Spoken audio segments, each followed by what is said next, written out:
अस्सलामु अलैकुम वरहमतुल्लाहि वबरकातुहू। रूहानी मिराज के नाजरीन, आप सबको एक दफ़ा फिर मेरा सलाम। आप दुनिया के जिस कोने में भी हैं, अल्लाह ताला आप सब पे अपनी नेमत रहमतें और बरकतें नाजिल फरमाए, आमीन सुम आमीन। नाजरीन, दुनिया में जो हालात चल रहे हैं, अल्लाह ताला सब मुसलमानों पे अपना रहम और करम करे और जल्द से जल्द हम सब की तमाम तर दुआओं को और हाजात को अल्लाह पाक पूरा फरमाए। और ये जो आजमाइश का दौर चल रहा है, अल्लाह ताला इस सब में हमको कामयाबी अता फरमाए, आमीन सुम आमीन। क्योंकि नाजरीन, दुनिया में आजकल जो टाइम चल रहा है वो जिसकी वजह से बड़े क्राइसिस आ रहे हैं, फाइनेंशियली भी आ रहे हैं, बहुत ज़्यादा प्रॉब्लम्स हैं। और उसकी वजह से पाकिस्तान, इंडिया, सब कॉन्टिनेंट्स, यानी कि ज़्यादातर पाकिस्तान में और जो अरब ममालिक हैं उनमें ज़्यादातर प्रॉब्लम्स फेस करनी पड़ रही है। नौकरियों के हिसाब से भी लोग बड़े परेशान हैं और बहुत सारी इस तरह की कुछ चीज़ें हैं कि जिनको लेके बहुत लोग टेंशन में हैं।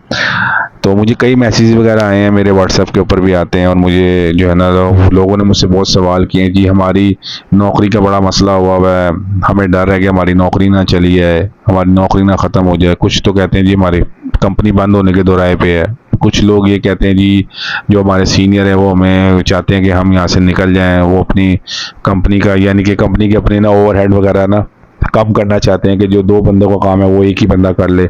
बहुत सारे इस तरह के मतलब मैसेज वगैरह मुझे बहुत मौसूल होते हैं।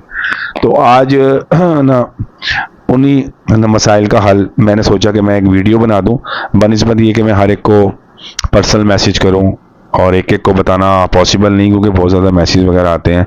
तो इस वजह से फिर मैंने ये डिसाइड किया कि मैं वीडियो बना दूं आप लोगों के। अब नाजरीन, इस वीडियो में आगे जाने से पहले वही मेरी गुजारिशात है आपसे कि मेरे चैनल को आप सब्सक्राइब करें, वीडियोस को लाइक और शेयर करें, ताकि ज़्यादा से ज़्यादा लोग इससे फ़ायदा उठा सकें। ठीक है जी। और मेरे हक़ में भी दुआ कर दिया करें। ठीक है। आपको मैंने पहले भी बताया कि मेरे हर वजीफ़े की, मेरे हर नक्श की, मेरे हर उस अमल की इजाज़त उस बंदे को जो मेरी वीडियो को पूरा देखेगा और चैनल को सब्सक्राइब करेगा, वीडियोज़ को लाइक और शेयर करेगा। तो नाजरीन, अब हम अपनी वीडियो में आगे बढ़ते हैं कि ये एक ऐसा अमल है जिसको आप अपने विर्द में रखेंगे रोज़ाना। ठीक है। जब तक कि आपके सर से तलवार वो दूर नहीं होती। मगर मैं तो कहता हूँ अगर वो दूर भी हो जाती है तो आप इसको रोज़ाना अपने विर्द में रखेंगे तो कोई बड़ी बात नहीं है। रोज़ाना आपने 33 दफ़ा इसको अपने विर्द में रखना है, इस आयत को। ठीक है। और जब आपका काम हो जाए, जब आपका काम नहीं हो रहा तो आपने रोज़ाना इसको 110 दफ़ा या 66 दफ़ा पढ़ना ही पढ़ना है। और आपने दुआएं, अपने हाजत के नफल पढ़ के आपने फिर जो दुआ करनी है वो आपने इस आयत को पढ़ने के बाद अल्लाह से दुआ करनी है। ठीक है। और आप देखेंगे 40 दिन का मेरा टाइम होता है, मेरा कोई भी वजीफ़ा, कोई भी आयत जो मैं देता हूँ, 40 दिन के अंदर अंदर ही आप देखेंगे कि ना इंशाअल्लाह ताला अल्लाह ताला आपके हक़ में बहुत बेहतर करेगा। ठीक है। अगर तो वो जगह आपके लिए बेहतर है, मैं आपको पहले बताता हुआ जाऊँ नाजरीन, ताकि आप बाद में ये ना बोलें कि जी हमने तो ये वाली आयत पढ़ी है मगर फिर भी हमारी जॉब चली गई। बाज़ औक़ात ऐसा होता है कि हमारी वो जॉब चली जाती है और हमें उससे अच्छी जॉब मिल जाती है। ये भी अल्लाह ताला ने ही लिखा होता है। ठीक है जी, आपके नसीब में। मगर वो क्या होता है कि ये रेमेडीज़ जो होती हैं ये आपके काम आती हैं। ठीक है। मगर ज़्यादातर इसको करने के बाद यही होता है कि आप जिस पोजीशन पे हैं, अगर आपको कोई जान के तंग कर रहा है तो वो आपको तंग करना छोड़ देता है, आप अपनी जॉब आराम से करते हैं। बनिस्बत ये कि अगर आपकी कंपनी ही लॉस में जा रही है, अगर वो बंद होना चाह रही है, क्योंकि ज़ाहिर सी बात है कंपनी में सिर्फ आप तो है नहीं और भी बहुत सारे लोग हैं। अब कौन सा बंदा ना उसका अपना करैक्टर क्या है, वो क्या कर रहा है, उसके भी इफेक्ट होते हैं कंपनी पे। मगर आपके लिए बेहतर ये होता है कि अगर वो वाली कंपनी बंद भी होती तो आपको इस आयत की बरकत से, इस अल्लाह के कलाम की बरकत से आपको किसी अच्छी जगह पे जॉब मिल जाती है। ठीक है जी। अब ये जो आयत है वीडियो के एंड में आपकी स्क्रीन पे शो हो जाएगी। ठीक है जी। उससे पहले मैं आपको बताता चलूं कि ये आपने पढ़ने का तरीका रोज़ाना 110 दफ़ा है, कम से कम 66 दफ़ा है, जब तक आपका मसला हल नहीं होता। ठीक है। फिर उसके बाद आपने इसको अपने विर्द में रखना है 33 दफ़ा।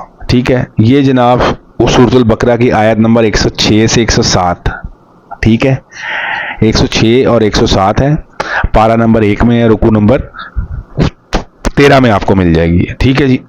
वैसे तो इस वीडियो के एंड में ये शो हो जाएगी आपकी स्क्रीन के ऊपर, मगर मैंने वैसे भी आपको इसकी डिटेल बता दी है। पढ़ने के बाद आपने अल्लाह से दुआ मांगनी है, ठीक है ना, और इंशाअल्लाह ताला 40 दिन के अंदर अंदर ही आपको इसका रिजल्ट मिल जाएगा, ठीक है जी। मुझे अपनी दुआ में याद रखिएगा इसके बाद, ठीक है, क्योंकि मैंने यहाँ पे जिसको ये दुआ बताई है वीडियो से पहले भी मैंने जिसको बताई है, अल्लाह ताला ने उस पर अपनी करम नवाजी की है। तो मुझे उम्मीद है कि अल्लाह ताला आप लोगों पे भी ज़रूर अपनी करम नवाजी करेगा, मगर ईमान के साथ करें, ठीक है। और रूहानियत आपकी अपनी अपनी है। मैंने आपको बता दिया है एक वजीफ़ा। अब आपकी मांगने की चाहत और आपकी अल्लाह से मोहब्बत और आपके कितना आप अल्लाह के करीब हैं, ये अब आपके ऊपर डिपेंड करता है नाज़रीन। मैं आपको वो चीज़ें बता देता हूँ कि जिस डोर से आप अंदर जाके आप अल्लाह से मांग सकते हैं, और जो दिल से कर लेता है, जिसकी रूहानियत ज़्यादा स्ट्रांग होती है, जो चीज़ को खुद समझ लेता है, तो अल्लाह ताला उसको नवाज भी देता है जल्दी। ये बहुत सारे एक्सपीरियंसेस मेरे सामने के हैं, ठीक है जी। मेरी यही दुआ है कि अल्लाह ताला आप लोगों को इस दुआ के जो इसके फैज़ो बरक़ात है वो आप सबको अता करे, जो भी इस अमल को करे, और अल्लाह ताला उसको कामयाब करे। और मुझे ज़रूर कमेंट सेक्शन में बताइएगा, और प्राइवेट कॉल करने से ज़रा गुरेज करिए करें, मुझे वॉइस मैसेज कर दिया करें, ताकि आपकी जो भी कोई प्रॉब्लम है उसका जवाब आपको फिर दे दिया जाता है। तो नाज़रीन, अब आपसे बहुत जल्दी मुलाकात होगी अगली वीडियो में, क्योंकि ये वीडियो बहुत लंबी हो गई है, ठीक है जी। अल्लाह ताला आप सबको हामी और नासिर हो। खुदा हाफिज़। अस्सलामु अलैकुम।